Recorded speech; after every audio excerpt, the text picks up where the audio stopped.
धर्मस्य ग्लानिर्भवति भारत अभ्युत्थानं धर्मस्य तदात्मानं सृजाम्यहम् परित्राणाय साधूनां विनाशाय च दुष्कृतां धर्म संस्थापनार्थाय संभवामि युगेन युगे संभवामि यानी शिव संभवामि संगम युगे। तीसरा तथ्य संभवामि युगे युगे। इस श्लोक का मतलब है हर युग में भगवान अवतरित होते हैं, पर ये कैसे संभव है? क्योंकि हमारे प्यारे प्यारे श्री कृष्ण जी तो देवता थे, 16 कला संपूर्ण थे, संपूर्ण पवित्र थे, परम योगेश्वर थे और वे नई सतयुगी दुनिया के प्रथम राजकुमार थे, प्रथम राजा थे। वो द्वापर युग में कैसे गीता ज्ञान को सुना सकते थे, जबकि गीता ज्ञान ये कलयुग के अंत में दिया हुआ है। रजो प्रधान दुनिया में, विकारी युक्त दुनिया में भला श्री कृष्ण जी का क्या काम? उनका जन्म द्वापर युग में संभव ही नहीं। ये सोचने की बात है। पतित दुनिया में, छीछी दुनिया में, गंदी दुनिया में, इस कलियुगी विकारी युक्त दुनिया में, रजो प्रधान दुनिया में पवित्र देवी देवताएं पाँव नहीं रखते। आज भी भारत में जब दिवाली में श्री लक्ष्मी जी का आगमन होता है तो हम सभी अपने अपने घरों की साफ सफाई कर लेते हैं, दीपमालाएं सजाई जाती हैं, द्वार पे रंगोलियां निकाली जाती हैं, खुशी के गीत गाए जाते हैं, रोशनी के फव्वारे उड़ाए जाती हैं। इसका मतलब साफ है, किसी भी अपवित्र और अंधेरी जगह पे देवी देवताएं पाँव नहीं रखते। और यहाँ पे श्री कृष्ण यानी श्री लक्ष्मीपति यानी श्री नारायण जी का जन्म द्वापर युग में कैसे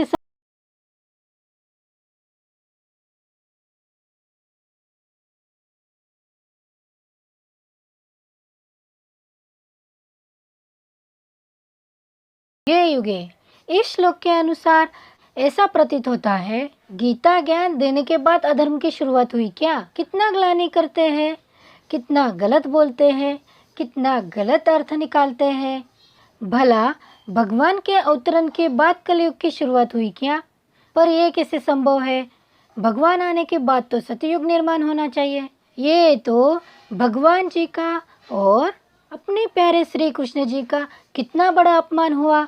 इससे स्पष्ट हो रहा है कि सारे युग में नहीं, सिर्फ कलियुग जो सृष्टि चक्र का चौथा अंतिम युग है, कलियुग का अंत और सतयुग का प्रारंभ, इसके बीच जो छोटा सा समय बचा हुआ है उसी समय को संगम युग कहा जाता है।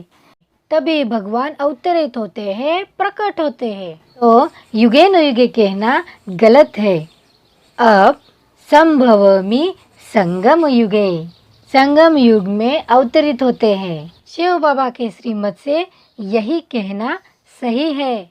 संगम युग यानी पुरुषोत्तम युग, यानी गीता का युग, यानी गीता ज्ञान देने का युग, संगम युग। ये संगम युग गीता ज्ञान सुनकर अपने में धारण करके उन्नति करने का पुरुषार्थी युग है, पुरुषार्थ करने का युग है। ये अंतिम युग है। ये रहस्य है आदि मध्य अंत का और परमात्मा का, आत्मा का, शरीर का। जो इस ज्ञान को धारण कर ले या जो इस ज्ञान को प्राप्त करेगा वही अविनाशी संपत्ति का धनी कहलाएगा। अब वास्तविकता ऐसी है, जब गीता ज्ञान प्रजापिता ब्रह्मा बाबा के शरीर रूपी रथ में अवतरित होके दिया गया, उसके बाद महाविनाश हुआ। फिर भगवान ने यानी शिव जी ने नई सतयुगी दुनिया की स्थापना करते समय महापरिवर्तन करने की गड़बड़ में ये रहस्य काल परत्वे लुप्त हो गए, गायब हो गए, या उसका खंडन नहीं किया गया, या किसी को सही तरीके से उपलब्ध नहीं हो पाए। और जब द्वापर युग का समय आया तब अधर्म की शुरुआत होने लगी, यानी भक्ति काल में इस गीता को लिखा गया। तब संगम युग का वास्तविक गीता ज्ञान का वृत्तांत रूपांतर महर्षि वेद व्यास जी मुनिश्री जी ने वर्तमान काल यानी प्रेजेंट टेंस का इस्तेमाल करके और अलंकारिक भाषा में इसे रूपांतरित किया, इसका वर्णन किया। उस समय महर्षि वेद व्यास जी द्वापर युग में थे, इसीलिए गीता ज्ञान को द्वापर युग में दिया गया ऐसा समझा जाता है। द्वापर युग में ही सभी धर्मों का निर्माण हुआ, नहीं तो सभी धर्म के अनुयायी गीता को ही सारे जग में, सारे विश्व में सर्वोत्तम धर्मशास्त्र मानते, ना कि अपने अलग अलग धर्मों के अलग अलग धर्मशास्त्रों का, धर्म ग्रंथों का, शास्त्र ग्रंथों का निर्माण करते। एक ही धर्म, एक ही धर्मशास्त्र ग्रंथ और एक ही परमपिता और एक ही श्रीमत यानी एक ही भगवान का मत होता।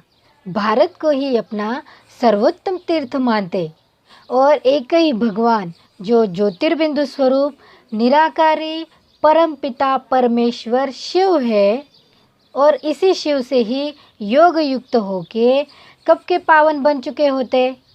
पर सभी धर्मों के झगड़ों में बरसों से फंस चुके हैं, अटक गए हैं, और इन सभी झगड़ों के कारण राजाई का सुख पाने से वंचित हो चुके हैं।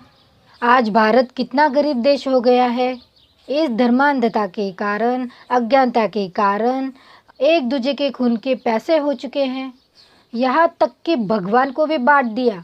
आज अनर्थ हाहाकार की सजाएं अब मनुष्य समाज के साथ साथ सारी सृष्टि को भी भुगतना पड़ रहा है, जबकि आज इस गीता ज्ञान की सबसे ज़्यादा आवश्यकता हम सबको है, क्योंकि सब अपना असली सनातनी देवी देवताओं वाला धर्म भूल चुके हैं और राक्षसी धर्म की सराहना करने लगे हैं। वे बेचारी बुद्धि से एक ही भगवान को नहीं मानते, एक ही भगवान के एक ही मत पे नहीं चलते, एक ही भगवान के याद में नहीं रहते, 1760 भगवानों के याद में रहते हैं। कौन से भगवान को कब क्या करना है इसी झंझट में फंसे हुए हैं, या इसका भगवान सच है या मेरा भगवान सच है, इसी झगड़े में सालों साल मर रहे हैं। इसीलिए इस गीता ज्ञान को सही तरीके से, सही मायने में और सही तथ्यों से समझने का समय आ चुका है, और ये समय है संगम युग का जो अब चल रहा है, और यही समय अंतिम समय है, अंतिम जन्म है।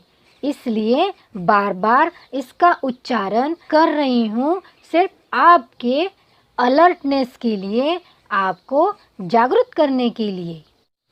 लोगों को ये ज्ञान पता होता तो श्री कृष्ण जी के पारलौकिक पिता को, यानी जो सबका सद्गति दाता है और जो सबके राज्य भाग्य देने वाला है, ऐसा निराकारी परमपिता शिव ने ही इस गीता ज्ञान को दिया हुआ है, ऐसा मानते। और ये स्पष्ट हो रहा है और यही अंतिम सत्य है। शिव ही श्रीमद् भागवत गीता का असली भगवान है, यही अंतिम सत्य है। इस हिसाब से परमात्मा शिव जी श्री कृष्ण जी के पारलौकिक पिता हुए और गीता ज्ञान ये श्री कृष्ण जी की पारलौकिक माता है। श्री कृष्ण जी ने जन्म लिया, राज विद्या की शिक्षा प्राप्त की, श्री कृष्ण जी की पालना माता पिता द्वारा की गई, और वो जन्म मरण के चक्र में भी आते हैं। तो गीता ज्ञान देने वाला भगवान श्री कृष्ण नहीं, साक्षात परमात्मा शिव है, जो एक ही है, ये सिद्ध होता है। श्री कृष्ण जी और श्री राधे जी ये दोनों ही शिव से निर्माण हुए हैं, और ये दोनों ही सतयुगी दुनिया के प्रथम राजकुमार है और प्रथम राजकुमारी है। दोनों ही विवाह के पश्चात श्री लक्ष्मी नारायण हुए, और इसलिए कहा जाता है श्री लक्ष्मी नारायण का युग आएगा, यानी सतयुग आएगा।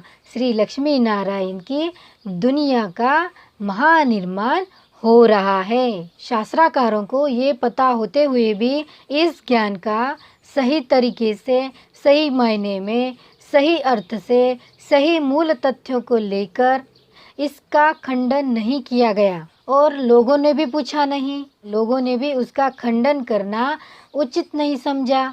अभी आगे है।